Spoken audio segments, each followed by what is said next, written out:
જય શ્રી કૃષ્ણ, જય માતાજી, હર હર મહાદેવ. જયા પાર્વતી વ્રત.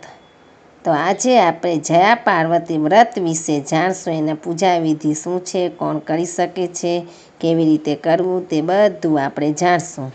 તો જયા પાર્વતી વ્રત. આ વ્રત અષાઢ વદ તેરસના દિવસથી શરૂ કરીને અષાઢ વદ ત્રીજના દિવસે પૂરું કરવાનું હોય છે. વ્રત દરમિયાન રોજ સવારે વહેલા ઉઠી નાહી ધોઈને મંદિરે જઈ શંકર પાર્વતીની ભક્તિભાવપૂર્વક પૂજા કરવી.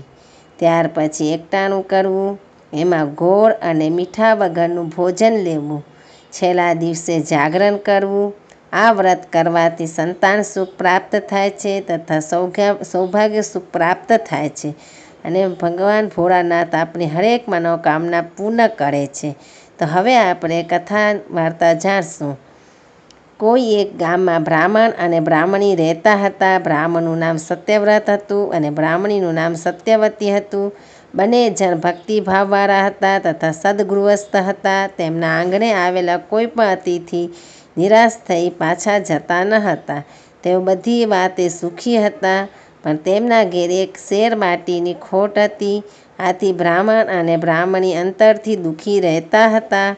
એક દિવસ નારદજી એમને ત્યાં જઈ પહોંચ્યા. બ્રાહ્મણ બ્રાહ્મણીએ તેમનો પ્રેમપૂર્વક આદર સત્કાર કર્યો.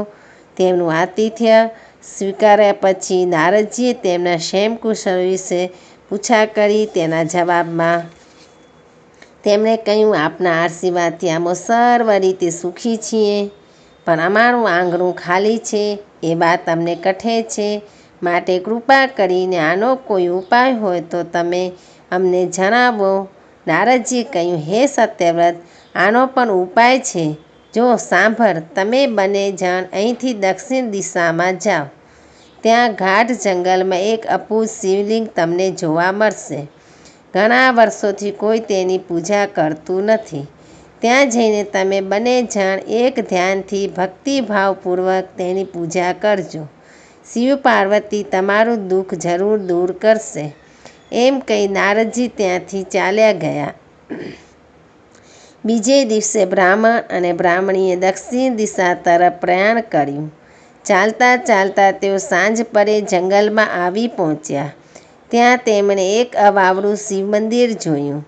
નારદજીના કહેવા પ્રમાણે તેમાં એ શિવલિંગ અપૂજ હતું. આથી બ્રાહ્મણ અને બ્રાહ્મણીએ ત્યાં રહી શિવની પૂજા કરવાનું નક્કી કર્યું.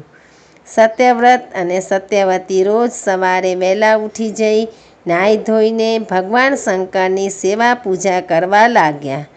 આમ ને આમ ઘણા વર્ષો વીતી ગયા, પણ પ્રભુ પ્રસન્ન ન થયા. આથી પતિ પત્ની મૂંઝાવા લાગ્યા કે શું અમારી ભક્તિ નિષ્ફળ જશે? પ્રભુ અમારી મનોકામના પૂરી નહીં કરે? એક વખત સત્યવ્રત ફૂલ વીણવા ક્યારનો ગયો હતો, પણ પાછો ન ફર્યો. એટલે સત્યવતીને ચિંતા થવા લાગી.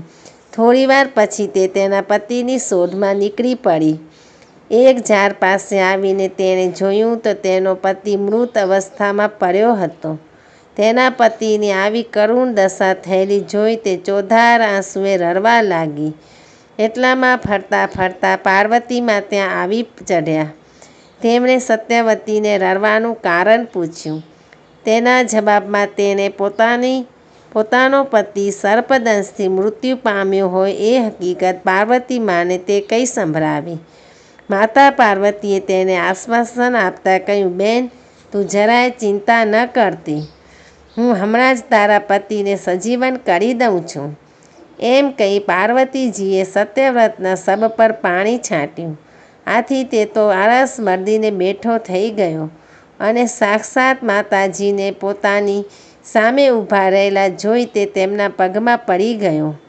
બ્રાહ્મણી પણ તેમને પગે લાગી. ત્યાર પછી પતિ પત્નીએ પોતાની પુત્ર પ્રાપ્તિની ઝંખના માતાજીને કહી સંભળાવી. તેના જવાબમાં પાર્વતી માં બોલ્યા, તમે જયા પાર્વતીનું વ્રત કરો તો તમને સંતાન સુખ પ્રાપ્ત થશે. માતાજી, એ વ્રત કેવી રીતે કરવાનું? સત્યવતીએ પૂછ્યું. પાર્વતી માએ કહ્યું, આ વ્રત અષાઢની અજવાળી તેરસથી શરૂ કરીને અંધારી ત્રીજ સુધી કરવાનું હોય છે. એ દરમિયાન ગોળ અને મીઠા વગરનું ભોજન એકવાર કરવાનું. છેલ્લા દિવસે જાગરણ કરવાનું. એ વખતે શિવ પાર્વતીની સ્તુતિ, ભજન, ગરબા વગેરે ગાવા. આ રીતે 20 વર્ષ સુધી આ વ્રત કરવું અને શિવ પાર્વતીની પૂજા અર્ચના કરવી. અબીલ, ગુલાલ, કંકુ, ચોખા વડે શિવ પાર્વતીની પૂજા કરવી. દર 5 વર્ષે 1 અથવા 5 સૌભાગ્યવતી સ્ત્રીને ભોજન કરાવવાના અને એમને યથાશક્તિ વસ્ત્ર અને સૌભાગ્ય ચિહ્નની વસ્તુઓ આપવી.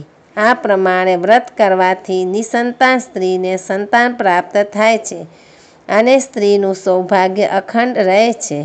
આમ કહી પાર્વતીમાં ત્યાંથી અંતર્ધ્યાન થઈ ગયા. સત્યવ્રત અને સત્યવતી વ્રતની વિધિ સાંભળી લીધી. પોતાના ઘેર પાછા ફર્યા અને જયા પાર્વતીનું વ્રત કરવા લાગ્યા. વ્રતના ફળરૂપે થોડા સમય પછી તેમને ત્યાં પુત્ર રત્નનો જન્મ થયો. આથી પતિ પત્ની ખૂબ ખુશ થઈ ગયા અને પુત્ર સાથે બાકીનું જીવન સુખ ચેનથી પસાર કરવા લાગ્યા. જયા પાર્વતીનું વ્રત જેમ સત્યવ્રત અને સત્યવતીને ફળ્યું, તેમાં વ્રત કરનાર, કથા વાર્તા સાંભળનાર તથા કહેનાર, વાંચનાર, સાંભળનાર હર કોઈને ફળજો.